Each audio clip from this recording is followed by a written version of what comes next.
দয়াল পরম প্রেমময় শ্রী শ্রী ঠাকুর অনুকূলচন্দ্রের শ্রীহস্ত লিখিত সত্যানুসরণ গ্রন্থের তৃতীয় খণ্ডটি আজ পাঠ করব।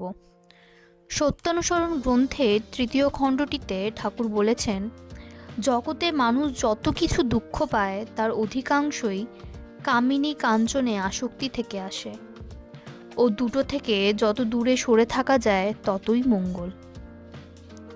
ভগবান শ্রী শ্রী রামকৃষ্ণদেব সবাইকে বিশেষ করে বলেছেন, কামিনী কাঞ্চন থেকে তফাৎ তফাৎ তফাৎ, খুব তফাৎ থাকো।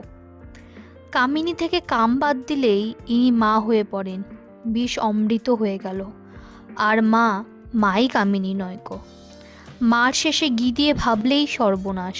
সাবধান, মাকে মাগি ভেবে মোড়ো না। প্রত্যেকের মাই জগৎজননী। প্রত্যেক মেয়েই নিজের মায়ের বিভিন্ন রূপ, এমনতর ভাবতে হয়। মাতৃভাব হৃদয়ে প্রতিষ্ঠিত না হলে স্ত্রীলোককে ছুতে নেই। যত দূরে থাকা যায় ততই ভালো, এমনকি মুখ দর্শন না করা আরও ভালো। আমার ক্রাম কোথাদি গেল না বলে চিৎকার পারলে কখনোই তারা যায় না। এমন কর্ম, এমন চিন্তা অভ্যাস করে নিতে হয় যাতে কাম ক্রোধাদির গন্ধও নেই। মন যাতে ওসব ভুলে যায়। মনে কাম ক্রোধাদির ভাব না এলে কি করে তারা প্রকাশ পাবে? উপায় উচ্চতর উদারভাবে নিমজ্জিত থাকা।